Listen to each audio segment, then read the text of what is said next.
গোপালের কি হলো মহারাজ? আজও দেরি? আরে আজ সকালেই আমার সাথে দেখা হয়েছে, সময় মতো চলেও আসবে বলেছে।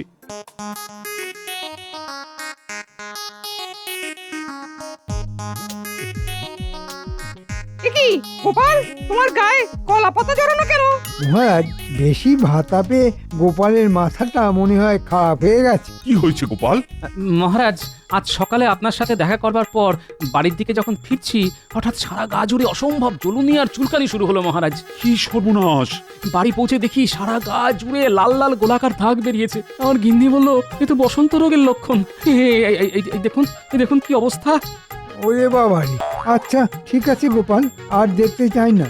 মহারাজ, এটি দেখে আমারও বসন্ত রোগের লক্ষণ মনে হচ্ছে। মহারাজ, গোপালকে এক্ষুনি বাড়ি চলে যেতে বলুন। এ ভয়ঙ্কর ছোঁয়াচে রোগ। সামলে সামলে সবাই। ও গোপাল, তুমি এক্ষুনি বাড়ি যাও, পুরো সুস্থ হয়ে তবেই আসবে। রাজবৈদ্য, তুমি গোপালের জন্য বেশ ভালো দেখে পাচন তৈরি করো তো, ওকে খাইয়ে সুস্থ করতে হবে তো। যথা আজ্ঞা মহারাজ। আমি তাহলে এখন আসি মহারাজ। যাও যাও, আর দেরি করছো কেন? গোপাল, বাড়ি যাও, বাড়ি যাও, আর সাবধানে থেকো, সুস্থ তুমি হয়েই যাও। হ্যাঁ, যাও যাও যাও যাও যাও শিগগির।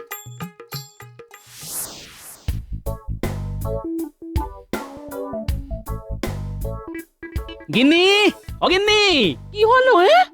এই তুমি এরকম শখ করে বিচুতি মারলে কেন? সংসেতে রাজসভাতে গেলে কেন? না হলে আর পালানোর কোনো উপায় ছিল না গিন্নি। শোনো, তুমি সব গুছিয়ে নাও, আজ রাতেই গরুর গাড়ি নিয়ে আমরা বেরিয়ে পড়বো। কাপড় নিয়ে আগে যাব তোমার বাপের বাড়ি, তারপর মুর্শিদাবাদ। দাদু, দাদু, তুমি এত কাপড় গরুর গাড়িতে তুলেছো, আমাদের কাপড় কোথায়? নতুন জামা? হ্যাঁ হ্যাঁ, সবার জন্য আছে। তোদের বাদ দিয়ে আমি কাউকে কিছু দিতে পারি বল? এই যে, এই নে। এই না হলে নববর্ষ। হ্যাঁ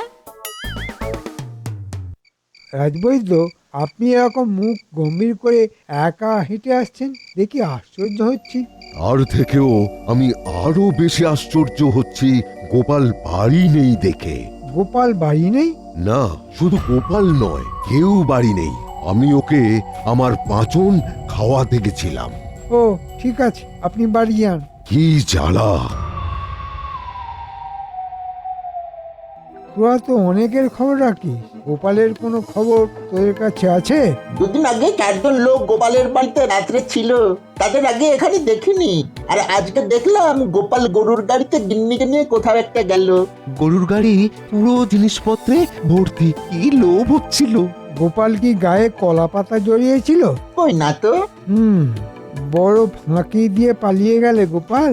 গিন্নির সাথে দেশ ভ্রমণ, আর এদিকে বসন্ত রোগের বাহানা। দাঁড়াও, নবাবের কাছে তোমার অবস্থা খারাপ করছি।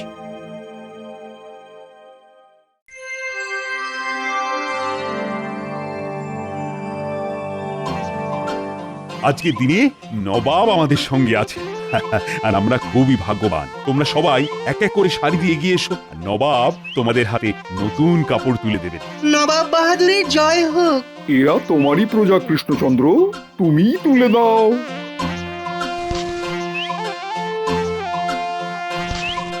সবাই ভালো করে পেট ভরে খাবে, আমি চাই না কেউ ক্ষুধার্ত থাকুক। কি ব্যাপার মন্ত্রী, তোমার গোপালকে দেখছি না? অবশ্য আমি শুনলাম তার নাকি বসন্ত হয়েছে। গোপাল তো ইচ্ছে করে আসেনি নবাব বাহাদুর, কারণ আপনি এসেছেন। এর মানে কি? আপনাকে অপমান করা, সে লোকজনকে রটিয়ে বেরিয়েছে তার নাকি বসন্ত হয়েছে, কিন্তু তার কিছুই হয়নি। সে তার গিন্নিকে নিয়ে ঘুরতে চলে গেছে। কৃষ্ণচন্দ্র!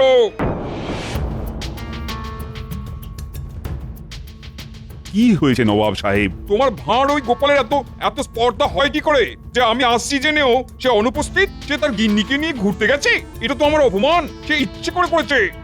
আমি তো ভেবেছি তার বসন্ত হয়েছে, আর শুধু আমি কেন, সবাই তো তাই জানে। মন্ত্রী, তুমি কি জানো? মহারাজ, গোপাল বসন্ত রোগের বাহানা করে গিন্নিকে নিয়ে গরুর গাড়িতে করে কোথাও চলে গেছে। আমাকে বটা আর ঘটা বলেছে, ওরা দেখেছে। এমনকি রাজবৈদ্য পাঁচন দিতে গিয়ে গোপালকে না দেখে চলে এসেছে। তা এসব আমাকে বলনি কেন? নববর্ষে সকালে এসব অপ্রিয় কথা বলি কি করে? আমি কোনো কথা শুনতে চাই না। আমি তোমাদের দুজনকেই বন্দি করলাম, আমার সঙ্গেই তোমাদের মুর্শিদাবাদে যেতে হবে। একমাত্র গোপাল আমার কাছে গিয়ে ক্ষমা চাইলেই তবেই তোমাদের ছাড়বো, নইলে নয়। আমি আর কি করতে পারি নবাব সাহেব? এটাই যদি কপালে থাকে তবে তাই হবে।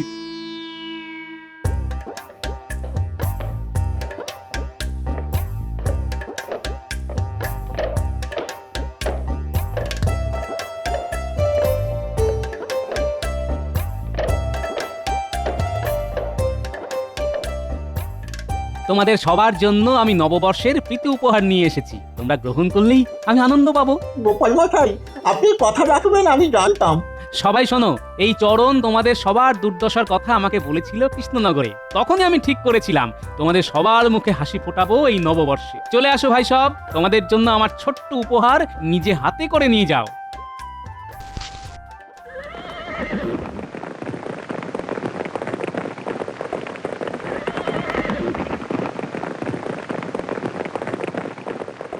হে ভগবান, এটাই কপালে ছিল। আমাকে জিজ্ঞাসা না করে তুমি নবাবকে আমন্ত্রণ জানিয়েছো, এখন তার ফল তো ভোগ করতেই হবে মন্ত্রী। কিন্তু গোপাল, গোপালকে তো মুর্শিদাবাদ আসতেই হবে। আপনি তো আর কাউকে বাকি রাখলেন না, সবাইয়ের জন্যই আপনি এনেছেন। হাসি সকলের মুখেই ফুটে উঠুক, এটাই আমি চাই। সবাই দেখলে যে কাজ আজ নবাবের করার কথা, সেই কাজ আজ গোপাল করেছে। তুমি আজ খুব উপকার করলে বাবা, তোমার অক্ষয় জীবন কামনা করি। আমরা সবাই আজ নববর্ষ বরণের সাথে সাথে গোপালকেও বরণ করে নিতে চাই। জয় গোপালের জয়।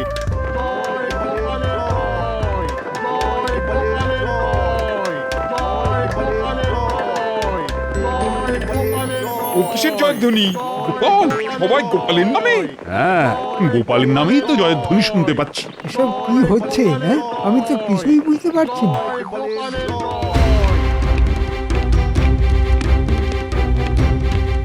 মহারাজ এসেছেন? এসব কি গোপাল? আমি কৃষ্ণনগরে গেলাম আর তুমি মুর্শিদাবাদে চলে এলে। তুমি কি মুর্শিদাবাদ দখল করতে এসেছো? তোমার তো গর্দান নিতে হবে। তার আগে যে আমাদের সবার গদ্দান নিতে হবে হুজুর। আমরা আপনার কাছ থেকে তো নতুন বছরে কিছুই পাইনি, খালি হাতে চলে আসতে হয়েছিল। আর আজ আমাদের অনুরোধে গোপাল মুর্শিদাবাদে এসে সবাইকেই নতুন কাপড় জামা দিয়েছে। তাহলে আমরা কেন গোপালের নামে জয়ধ্বনি করব না? বেশ গোপাল, তুমি ভালো কাজই করেছো, তোমাকে আমি ক্ষমা করছি। কিন্তু মন্ত্রী, তুমি যে বললে আমাকে অপমান করার জন্য গোপাল চলে গেছে। না মানে বটা ঘটা বললো আর কি। তুমি হচ্ছে আসল শয়তান। আমি রাজা কৃষ্ণচন্দ্র আর গোপালকে তার কাজের জন্য অভিনন্দন জানাচ্ছি, আর মন্ত্রী তোমাকে আমি বন্দি করছি। মহারাজ, ওরে বাবা রে, হায় হায় হায় হায়, আমাকে ছেড়ে দিন, আমাকে ছেড়ে দিন মহারাজ, আমাকে ছেড়ে দিন, আমাকে ছেড়ে দিতে বলুন না। আমার আর কিছুই বলার নেই।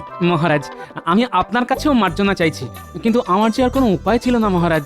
জানি জানি গোপাল, তোমার কোনো তুলনাই নেই। এই সকলে মিলে বলো, জয় গোপালের জয়, জয় গোপালের জয়। জয় গোপালের জয়।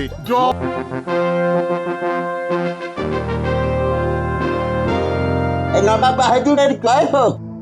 হুজুর, আপনি তো আমাদের সব কথাই জানেন। আমি এদের সব কথা জানি। উজির, এটা বল কি? বর্ণিতা না করে তোমাদের আসল কথাটা বলো তো শুনি। আগে হুজুর, আপনি তো জানেন গত বছর অতিবৃষ্টির কারণে বাইরে থেকে বণিকরা বেশি আসতে পারেনি, তাই আমাদের ওই তাঁতের কাপড় আমরা কিছুই বিক্রি করে উঠতে পারিনি। এছাড়া আপনি এও জানেন যে চাষের ফসল নষ্ট হয়েছে। জানি বটে, তার জন্য তোমাদের খাজনার পরিমাণ কিছু কমানো হয়েছে। আমি আর কি করতে পারি? আমরা আসলে বলতে এসেছি যে যে তাই আপনি যদি নববর্ষ উপলক্ষে প্রজাদের কিছু অর্থ সাহায্য করেন তবে বড়ই উপকার হয়। তাহলে এই কথা, খাজনা কমিয়েছি সেটা বড় কথা নয়, ভেবেছো কি তোমরা?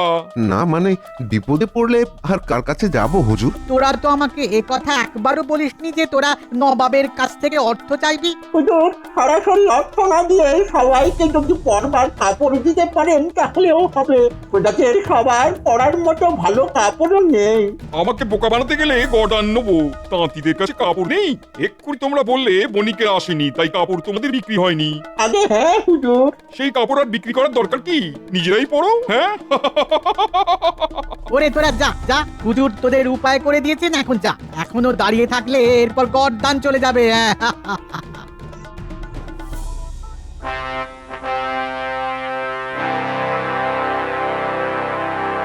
সবার উদ্দেশ্যে সবার শুরুতেই জানিয়ে রাখি, আজ মহারাজ একটি বিশেষ ঘোষণা করবেন, কিন্তু সেই ঘোষণা হবে আমাদের আজকের সবার শেষে। মাফ করবেন মহারাজ, তবু বলি, সবার শুরুতে সেই ঘোষণাটি করলে ভালো হতো না?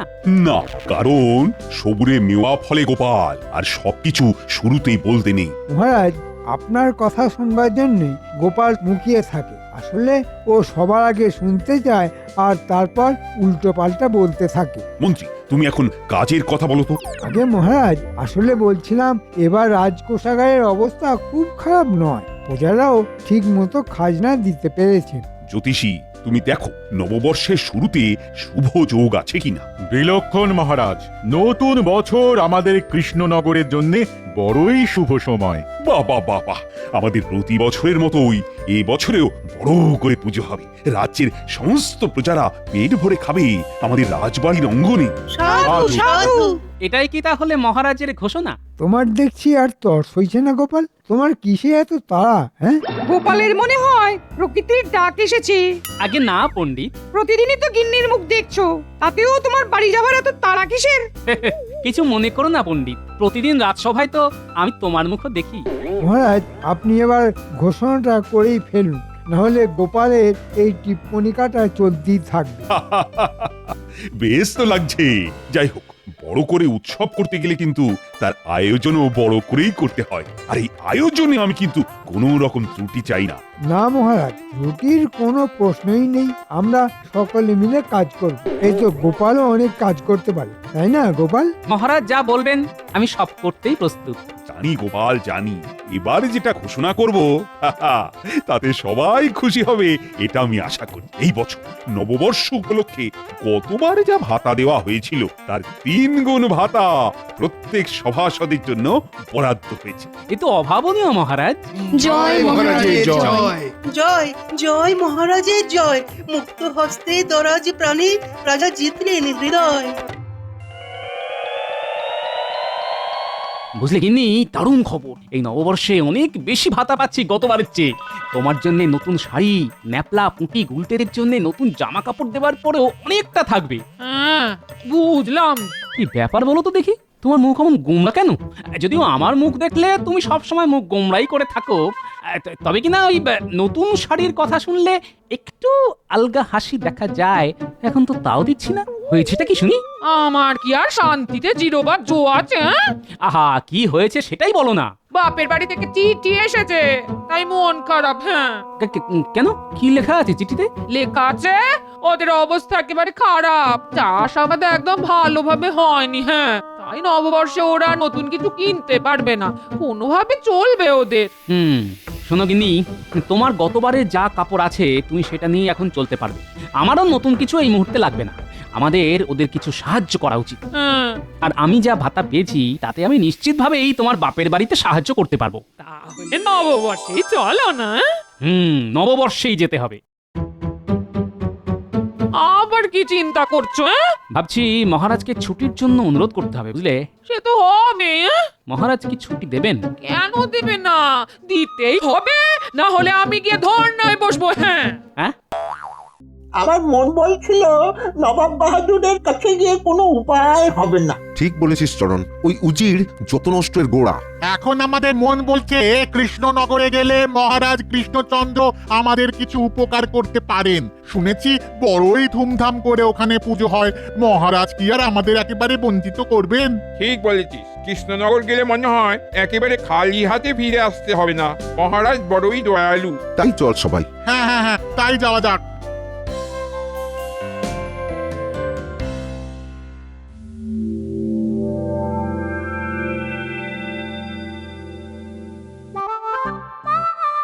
ভাতা পেয়ে দেখছি গোপাল একেবারে সবার মুখে ঠিক সময়ে হাজির। কি করব মহারাজ, আমার মতো এই অভাগার দর্শন না পেলে যে আপনি বড়ই চিন্তিত হয়ে পড়েন। তা ঠিক। কিন্তু মহারাজ, এই অভাগার একটি আর্জি ছিল। আচ্ছা আচ্ছা, বলো বলো বলো শুনি। আমার নববর্ষের দিনটিতে ছুটি চাই মহারাজ। আরে সেদিন তো ছুটির দিন, সবাই পুজোতে আনন্দ করবে। না মহারাজ, আমি বিশেষ কারণে ওই দিন থাকতেই পারবো না। বাহ গোপাল, ভাতা পেলে আর অমনি ছুটি চাইলে? হ্যাঁ, গিন্নিকে নিয়ে কোথাও ঘুরতে যাওয়া হচ্ছে বুঝি? জানি মন্ত্রী ব্যাগরা দেবে, কিন্তু দানের কথা মুখ ফুটে বলতে নেই, তাতে ওটা আর দান থাকে না, তাই কিছু বলবো না। কি হলো গোপাল, তুমি কেন ছুটি চাইছো? আরে কারণটা তো বলো। মাফ করবেন মহারাজ, একটি বিশেষ কারণ, কিন্তু আমি সেটি বলতে পারবো না। এই কারণ বলা যায় না মহারাজ। বেশ বেশ, তুমি যখন বলতে চাইছো না তখন আমি আর জানতে চাইবো না। তুমি ছুটি নাও, আমি মঞ্জুর করছি। তবে তুমি থাকলে আমার খুব ভালো লাগতো। তোমার ছুটি নিয়েও আমি বার করছি গোপাল। এমন খেলা খেলবো যে তোমার মঞ্জুর হওয়া ছুটি না মঞ্জুর হয়ে যাবে।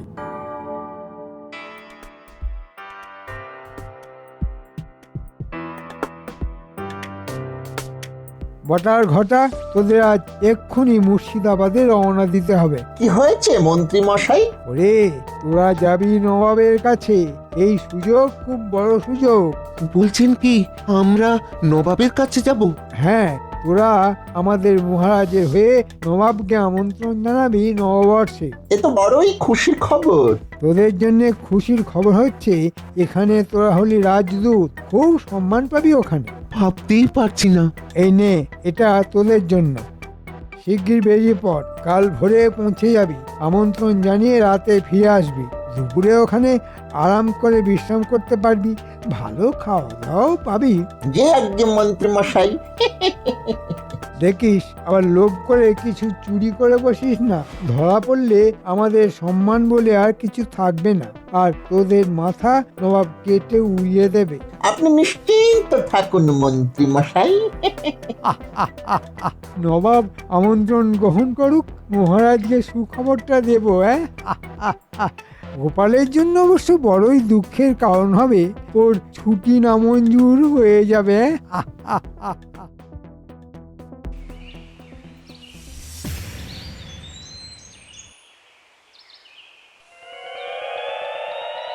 মহারাজ, গোপাল এখনো রাজসভাতে এসে পৌঁছায়নি, কিন্তু একটি বিশেষ সুখবর দেওয়ার আছে। তুমি সুখবরটা এক্ষুনি ঘোষণা করো। হ্যাঁ মহারাজ, আমি এক্ষুনি ঘোষণা করছি। তবে আপনার কাছে মার্জনা চাইছি যে আপনার অনুমতি ছাড়া আমি একটি কাজ করেছি। তবে আমি বিলক্ষণ বিশ্বাস করি যে আপনি খবরটি শোনার পর আমাকে ক্ষমা করবেন। কি খবর? খবরটি শুনলে আপনি খুবই খুশি হবেন মহারাজ। মন্ত্রী বলে ফেলো। মহারাজ, আপনি একদিন বলেছিলেন যে নববর্ষে আমাদের যে পুজো আর অনুষ্ঠান হয় তা নবাবকে দেখাতে পারলে আপনি খুব খুশি হবেন। ওটি বলেছিলাম মনে হয়। মহারাজ, আমি নববর্ষের অনুষ্ঠানে নবাবকে আমাদের কৃষ্ণনগরে আমন্ত্রণ জানিয়েছি। নবাব সেই আমন্ত্রণে সম্মতি দিয়েছেন। নবাব আসছেন তাহলে। খুশি আমি হলাম, তবে আমাকে পূর্বেই জানানো উচিত ছিল। যাই হোক, এখন কথা হচ্ছে নবাবের আতিথেয়তার যাতে কোনো ত্রুটি না হয় সেদিকে কিন্তু সবাইকে লক্ষ্য রাখতে হবে। ঠিক বলেছেন মহারাজ, কিন্তু গোপাল তো এখনো এসে পৌঁছল না মহারাজ। না, আজ বড্ড দেরি হয়ে গেছে। কি এরা কারা? দেখে তো এখানকার লোক বলে মনে হচ্ছে না। আগে মশাইদের কোথা থেকে আসা হচ্ছে? আমরা মুর্শিদাবাদ থেকে আসি। ও বাবা, অনেকটাই তো দূর। তা এইভাবে হেঁটে আসা হচ্ছে বুঝি? কিছুটা পথ নৌকা আর গরুর গাড়িতে এসেছি। তা এখানে আসার উদ্দেশ্য জানতে পারি? আমরা মহারাজ কৃষ্ণচন্দ্রের সঙ্গে দেখা করতে এসেছি। আপনি কে? আমি মহারাজের ভাঁড়, গোপাল ভাঁড়। চমৎকার চমৎকার, আমরা ধন্য হলাম। আপনার অনেক নাম শুনেছি। তাই বুঝি? তা তোমাদের আসার উদ্দেশ্যটা যদি জানতে পারতাম তাহলে হয়তো আমি তোমাদের কিছু সাহায্য করলেও করতে পারতাম। আমরা বড় নিরুপায় হয়ে মহারাজের কাছে এসেছি।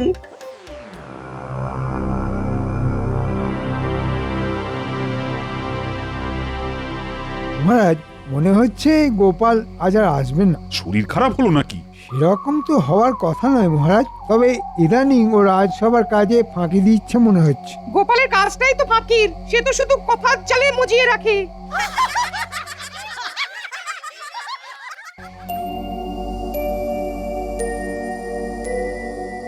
তোমাদের সব কথাই শুনলাম। তোমাদের জন্য আমি নিজে থেকে মহারাজকে বলবো। তবে শুনছো? বলি তোমার বন্ধু কবি এসেছেন। হ্যাঁ। কে? সভাকবি? দেখি তো। তুমি তো এভাবে কামাই করো না, তাই ভাবলাম তোমার একটা খোঁজ নিই।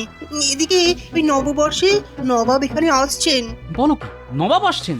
হ্যাঁ গোপাল, তোমাকে তোমাকে মহারাজের এখন খুবই দরকার। তুমি কিন্তু কাল অবশ্যই রাজসভায় যেও। হ্যাঁ, কাল নিশ্চয়ই যাব। আজ একটু অম্বল হয়ে গিয়েছিল। ভাতটা পেয়ে কি গাওয়া ঘিয়ের লুচি খেতে শুরু করলে নাকি? হ্যাঁ। চলি হে, কাল দেখা হচ্ছে।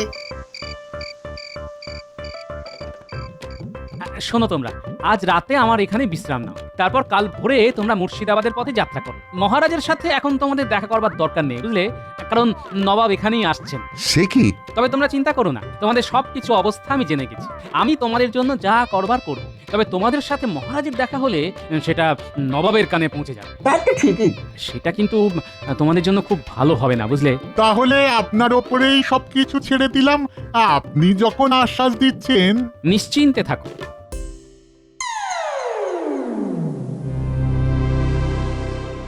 এই যে গোপাল, মন্ত্রী আমাকে না জানিয়ে নবাবকে আমন্ত্রণ করেছে নববর্ষে।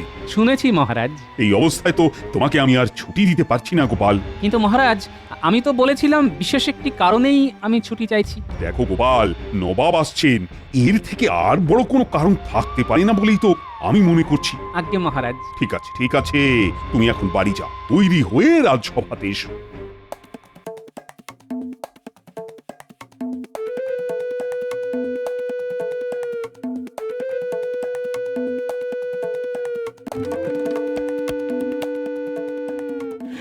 এই শোন, আমাকে বেশ কিছু বিছুটি পাতা এনে দে তো। সে কি গো দাদু?